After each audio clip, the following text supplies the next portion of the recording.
Assalamualaikum warahmatullahi wabarakatuh. Salam jumpa dan salam sejahtera bagi kita sekalian, warga 12 IPS 3, 4, dan 5 yang berbahagia. Video ini merupakan video kegiatan pembelajaran 3 atau KP3 di semester genap ini yang mengambil tema adalah kombinasi. Untuk kelas 12 ini saya percepat karena berhubung sekitar bulan Maret atau April kita akan melaksanakan ujian sekolah, berarti akhir dari semua rangkaian ujian yang dilakukan di Semansaba kita. Untuk kombinasi ini ada tujuan pembelajarannya. Saya bacakan saja. Setelah kegiatan pembelajaran 3 ini, diharapkan Anda dapat menjelaskan konsep kombinasi, menganalisis kombinasi melalui masalah kontekstual, serta mampu menyelesaikan masalah kontekstual yang berkaitan dengan kombinasi. Uraian materinya apa saja? Coba dilihat di sini ada kombinasi ya. Misalkan dari 4 bersaudara, Amir, Budi, Cahya, dan Doni. Maksudnya Cahya ini Cahyati ya. Karena kan pakai jilbab, masa ya namanya Cahya pakai jilbab, mungkin Cahyati kurang lengkap ya, ini yang ngetik. Diundang 2 orang wakilnya untuk rapat keluarga. Nah, ada berapa cara undangan itu dapat dipenuhi? Pertanyaannya. Terus bagaimana pula jika yang diundang adalah 3 orang dari 4 bersaudara itu?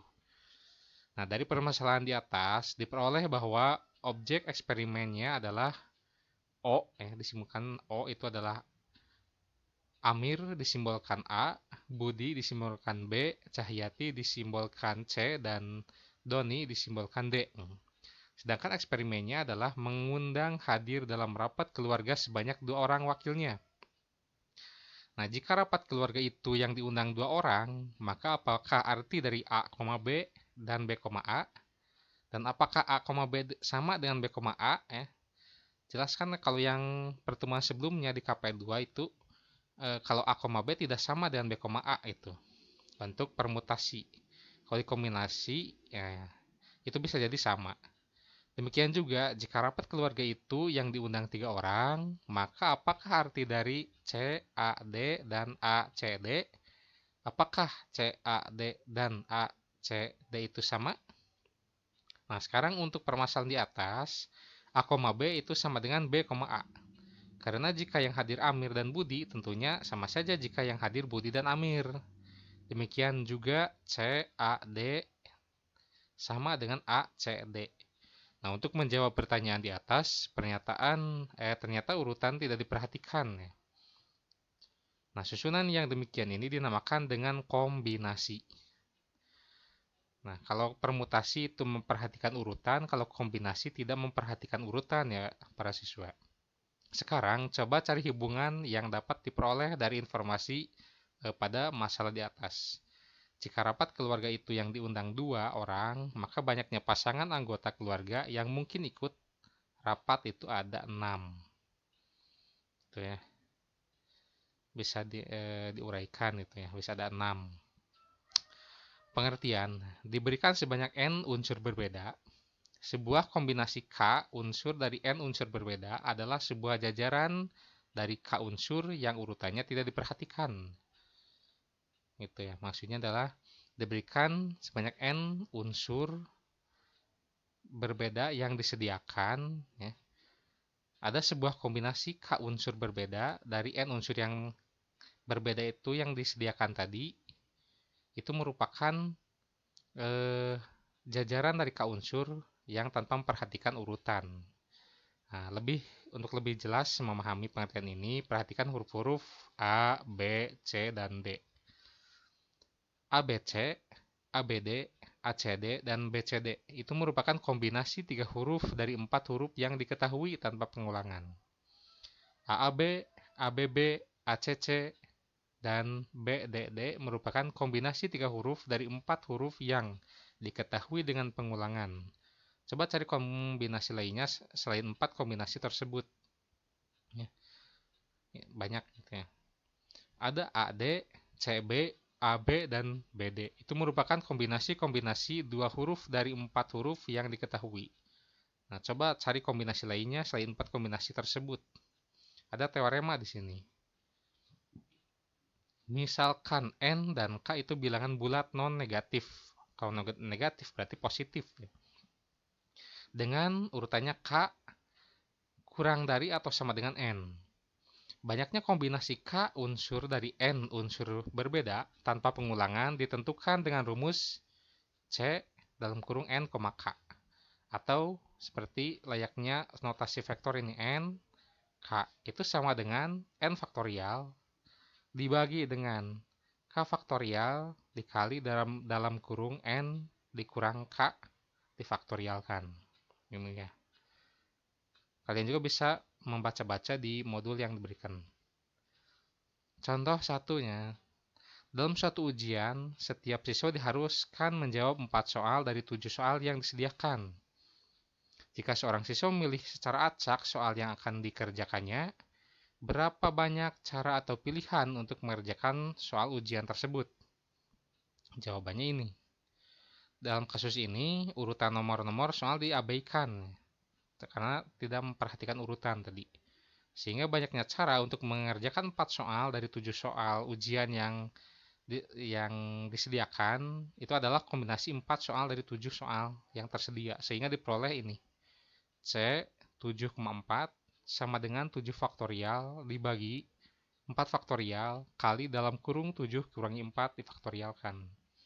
Sama dengan 7 faktorial dibagi 4 faktorial dikali 7 kali 4 adalah 3 ya, 3 faktorial. Sama dengan 7 faktorial diuraikan itu menjadi 7 kali 6 kali 5 kali 4 kali 3 kali 2 kali 1. Karena di sini ada 4 faktorial berarti ini juga cukup sampai 4 faktorial saja supaya nanti ini bisa dicoret ya. Nah, yang 4 faktorial ini sama yang ini bisa dicoret nanti. Yang tersisa adalah 7 kali 6 kali 5 dibagi 3 kali 2 kali 1. Nah, di sini kan ada 6. 6 dengan 3 kali 2 kali 1 kan kalau dibagikan 1. Sehingga menghasilkan 7 kali 1 kali 5. Itu adalah 35. Gitu. Jadi banyak cara untuk mengerjakan soal ujian tersebut adalah 35 cara. Contoh kedua.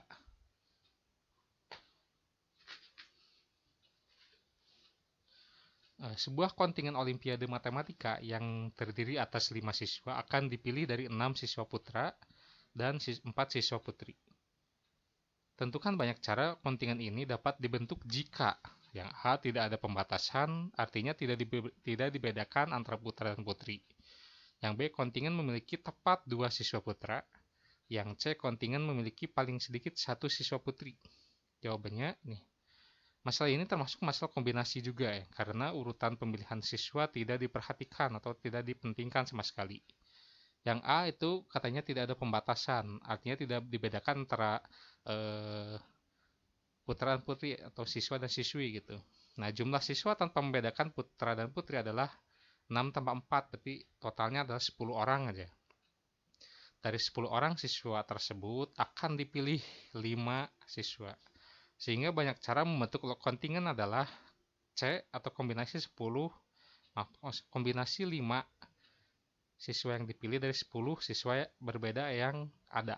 Itu sama dengan 10 faktorial dibagi 5 faktorial dikali dalam kurung 10 kurangi 5 difaktorialkan.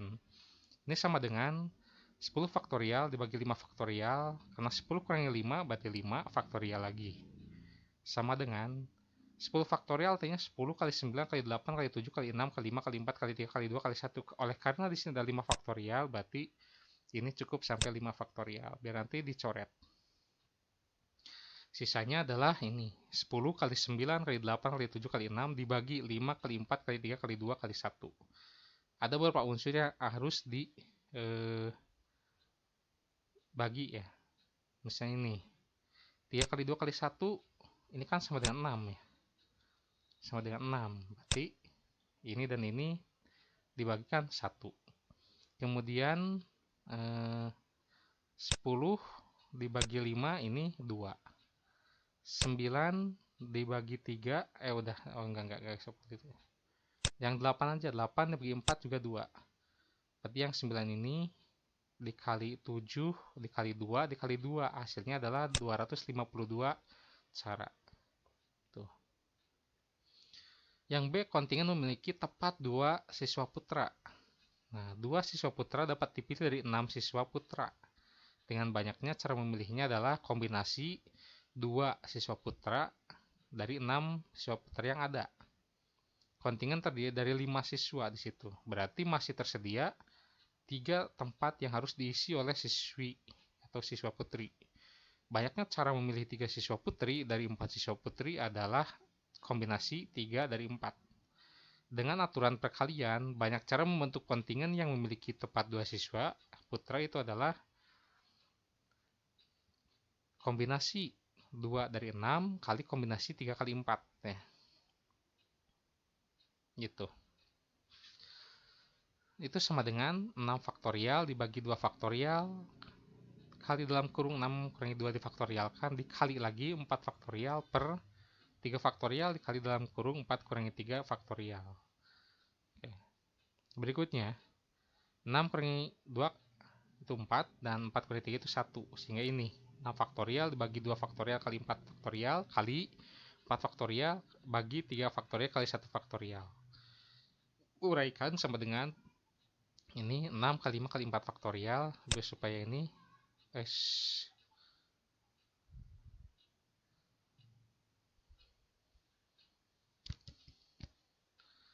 supaya yang 4 faktorial ini bisa nanti dicoret ya. Udahlah, nggak apa-apa. Dikali 4 kali 3 faktorial per 3 faktorial kali 1 menghasilkan 15 kali 4 itu 60 cara ya. Nanti tinggal coret saja ini. 4 yang ini sama ini coret. Kemudian ini 3 faktorial sama ini dicoret juga. Sehingga tinggal 6 kali 5 kali 4 per 2 kali 1 kali 1 ya. Oke. Ada 60 cara. Lalu yang C, ada kontingen memiliki paling sedikit 1 siswa putri. Nah, banyaknya cara membentuk kontingen yang terdiri dari 5 siswa dengan semuanya putra adalah C 5 dari 6 ya. Yaitu 6 faktorial dibagi 5 faktorial kali dalam kurung 6 kurangi 5 faktorial. Itu 1 faktorial ya. Kok aneh jadi 10 ya, aneh. Mungkin ini salah ketik gitu ya. Jadi 6 kali 5 faktorial ini dibagi ini kan 1 ya. Jadi tinggal 6 bagi 1 itu 6 cara. Nah, banyaknya cara membentuk kontingen adalah 6 kombinasi 5 dari 10 yang ada. Jadi banyaknya cara membentuk kontingen yang memiliki paling sedikit 1 siswa putri adalah kombinasi 5 dari 10 dikurangi kombinasi 5 dari 6, yaitu ya tadi ya kombinasi 5 dari 10 itu adalah 252. Yang nah ini yang A tadi dikurangi ya yang ini kombinasi 5 dari 6 itu 6 cara. Berarti 252 dikurangi 6 jumlahnya adalah 246 cara. Itu. Kedua itu ada ekspansi binomial atau perluasan binomial. Penjabaran binomial Newton berbentuk ini. A tambah B dalam kurung dipangkatkan N. Koefisien variabelnya dapat bersandarkan pada segitiga Pascal atau konsep kombinasi. Teorema binomial itu ini. Ya. Saya ribet membacanya satu persatu ya, disimak saja seperti ini. Contohnya ini, tentukan ekspansi dari 2x tambah y kuadrat ya, dalam kurung dipangkatkan 5. Kita udah membentuk ini kan ya, A tambah B dalam kurung pangkatkan N, di mana A-nya adalah 2x, B-nya adalah y pangkat 2, dan E-nya adalah 5. Berarti ini ya, 2x tambah y kuadrat dipangkatkan 5 itu sama dengan kombinasi 0 dari 5 kali 2x dipangkatkan 5 ditambah kombinasi 1 dari 5 dari 2x pangkat 4 y pangkat 2 pangkat 1 tambah dan seterusnya sampai dengan ini kombinasi 5 dari 5 dari y pangkat 2 dipangkatkan 5 sehingga menghasilkan ini 32x pangkat 5 tambah 80x pangkat 4Y pangkat 2 tambah 80x pangkat 3Y pangkat 4 tambah 40x pangkat 2 Y pangkat 6 tambah 10x Y pangkat 8 tambah Y pangkat 10. Contoh lagi, tentukan suku ketujuh dari ekspansi ini. Nah, bentuk umum ekspansi binomial ini terlebih dahulu diidentikan dengan ekspansi binomial yang diketahui di soal untuk menentukan nilai A, B, dan N. Nah, ini A-nya adalah 4x, B-nya adalah negatif Y pangkat 3, dan E-nya adalah 9. Nah, ditanyakan suku ketujuh berarti R sama dengan 7 kurangi 1 sama dengan 6. Jadi suku ketujuhnya itu adalah kombinasi R dari N, A pangkat N min R, kali B pangkat R, sama dengan kombinasi 6 dari 9, ya, karena pangkat tingginya 9, dikali 4x pangkat 9 kurangi 6, kali negatif Y pangkat 3 dipangkatkan 6. Sehingga didapatkan ini 5376 X pangkat 3 Y pangkat 18. Nah, ini adalah sedikit rangkuman bahwa kombinasi K unsur dari N unsur berbeda adalah sebuah jajaran dari K unsur yang urutannya tidak diperhatikan. Selanjutnya, misalkan N dan K bilangan bulat non-negatif dengan K kurang dari atau sama dengan N, banyaknya kombinasi K unsur dari N unsur berbeda tanpa pengulangan itu ditentukan dengan rumus ini.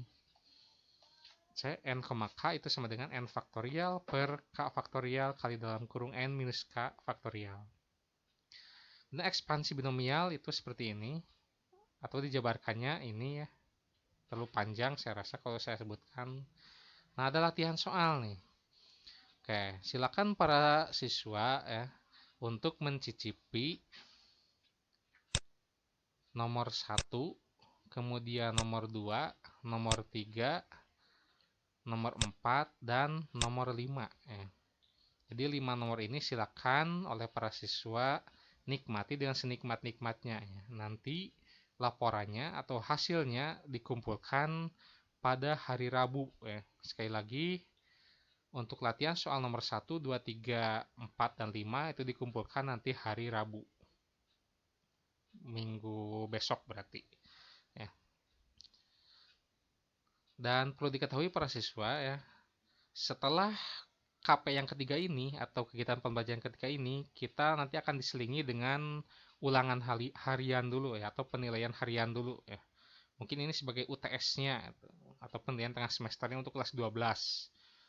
Begitu, nanti dilanjutkan lagi 3 kegiatan pembelajaran terakhir sekali itu ya.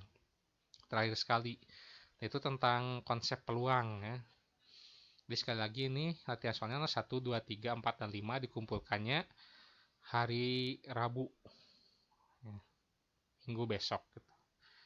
Itulah kiranya kegiatan pembelajaran kita kali ini. Terima kasih atas segala perhatian para siswa. Apabila ada kata-kata atau kalimat yang kurang berkenan, mohon maaf yang sebesar-besarnya. Sampai jumpa lagi di kegiatan pembelajaran yang selanjutnya. Billahi taufiq wal hidayah. Wassalamualaikum warahmatullahi wabarakatuh.